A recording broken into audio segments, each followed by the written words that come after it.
নমস্কার বন্ধুরা, Tiyasha food house চ্যানেলে নতুন একটা রেসিপিতে সকল বন্ধুদের স্বাগত। গরমের সময় আমরা প্রত্যেকেই ঠান্ডা জিনিস খেতে খুবই ভালোবাসি, তাই আজকে আমি আপনাদেরকে গুঁড়ো দুধ দিয়ে ঠান্ডা ঠান্ডা ডেজার্ট তৈরি করে দেখাবো, যেটা বাচ্চা থেকে বড় সকলেই খুবই ভালোবেসে খেয়ে নেবে। আর আজকের রেসিপিটা আপনারা স্কিপ না করে পুরো ভিডিওটি দেখতে থাকুন। তাহলে চলুন বন্ধুরা, দেখা যাক আজকের রেসিপি।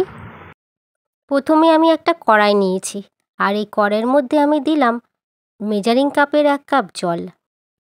আর আমি এখানে রুম টেম্পারেচার জল দিয়েছি, কোনো রকম গরম জল দিইনি। এবারে আমি এই জলের মধ্যে দেব 3 ভাগের 1 ভাগ গুঁড়ো দুধ। যতটা আমি জল দিয়েছি তার 3 ভাগের 1 ভাগ গুঁড়ো দুধ দিলাম। আর এবারে আমি গুঁড়ো দুধ জলের সঙ্গে খুব ভালো করে গুলিয়ে নেব। একটা হ্যান্ডউইচ দিয়ে খুব ভালো করে আমি দুধ গুলিয়ে নিচ্ছি। যেহেতু এটা সাধারণ নর্মাল জল আমি দিয়েছি, তাই দুধটা একটু টাইম নিয়ে গোলাতে হবে। গরম জল হলে খুব তাড়াতাড়ি দুধ গুলে যেত জলের মধ্যে। আর এই দেখুন বন্ধুরা, দুধ এখন খুব ভালো করে জলের মধ্যে গুলে গেছে। আর দুধের মধ্যে কোনো রকম দলাভাবও নেই, খুব ভালোভাবে গুলিয়ে নিয়েছি। এরপরে আমি দুধের মধ্যে মিষ্টির জন্য দেব চিনি। আমি এখানে 3 টেবিল স্পুন চিনি দিলাম। আপনারা যেমন মিষ্টি খেতে পছন্দ করেন সেই আন্দাজ মতনই চিনি দেবেন। এবারে চিনিটাকেও খুব ভালো করে গুলিয়ে নিচ্ছি। এছাড়া বন্ধুরা, আমার চ্যানেলটিকে এখনও যারা সাবস্ক্রাইব করেননি তারা চ্যানেলটিকে সাবস্ক্রাইব করে পাশে থাকা বেল অপশানে ক্লিক করে দেবেন। তাতে পরবর্তী সমস্ত রান্নার ভিডিওর আপডেট আপনার ফোনে প্রথমেই পৌঁছে যাবে।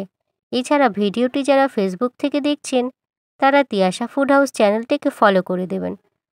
এখন চিনিও খুব ভালো করে আমি গুলিয়ে নিয়েছি।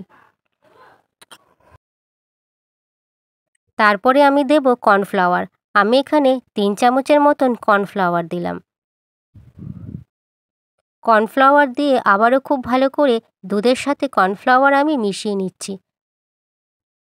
আর বন্ধুরা, আজকের এই ডেজার্ট রেসিপিটা খুবই দারুণ, খেতেও যেমন ভালো আর তৈরি করাও খুবই সহজ।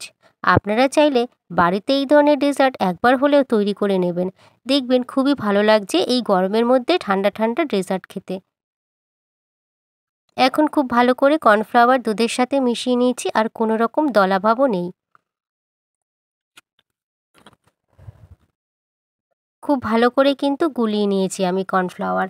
এরপরে আমি এই কড়াইটাকে গ্যাসের ওভেনে বসিয়ে দেব।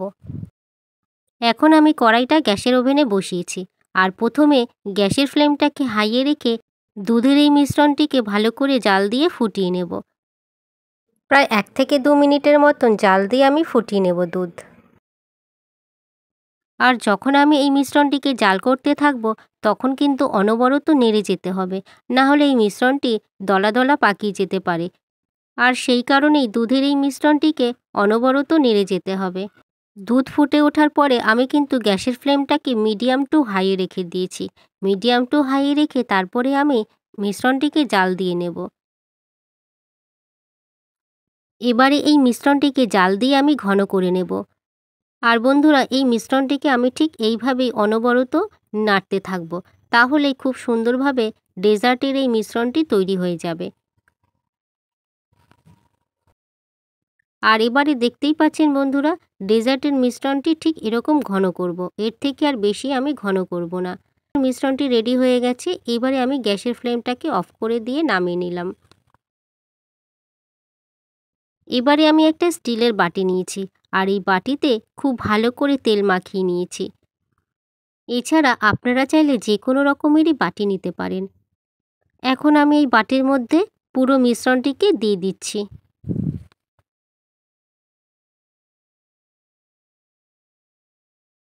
তারপরে এই বাটিটাকে আমি একটু ট্যাপ ট্যাপ করে দিচ্ছি। এইভাবে ট্যাপ করে দিলে মিশ্রণটি পুরো বাটিতেই সমানভাবে থাকবে। মিশ্রণটি যেহেতু এখন অনেকটাই গরম আছে, সেই জন্য মিশ্রণটিকে প্রথমে ঠান্ডা করে নেব। তারপরে আমি ফ্রিজে রেখে দেব 1 ঘন্টার জন্য। আর বন্ধুরা, এটাকে ডিপ ফ্রিজে রাখা যাবে না, নর্মাল ফ্রিজেই এটাকে রেখে দিতে হবে। এবারে আমি এটাকে 1 ঘন্টা বাদে ফ্রিজ থেকে বের করে নিয়ে এসেছি। খুব সুন্দরভাবে জমে গেছে, আর ডেজার্টটাও খুব ভালোভাবে তৈরি হয়ে গেছে। একটা ছুরি দিয়ে বাটির চারিদিক থেকে ডেজার্টটা এরকম ছাড়িয়ে নিচ্ছি, তাহলে খুব সহজভাবে ডেজার্টটা বাটি থেকে উঠে আসবে। এবারে আমি একটা প্লেট বাটির ওপরে দিলাম আর প্লেটটাকে এরকম ধরে বাটিটাকে আমি উল্টে দেব। তারপরে বাটিটার পিছন দিকটা একটু এরকম ট্যাপ ট্যাপ করে দেব, তাহলেই খুব সহজে ডেজার্টটা প্লেটের মধ্যে পড়ে যাবে।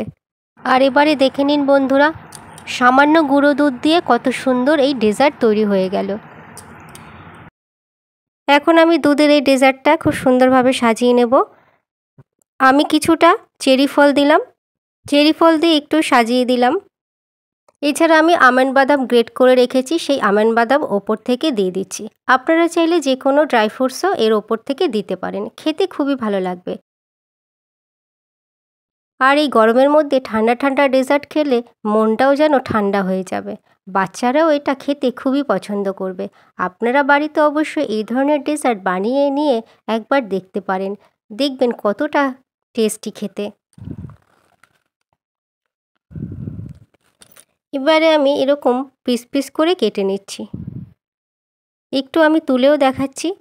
আর এই দেখে নিন বন্ধুরা, কত সুন্দরভাবে ডেজার্টটা উঠে এসছে আর একদম নরম তুলতুলে হয়েছে, দেখেই যেন লোভ লাগছে।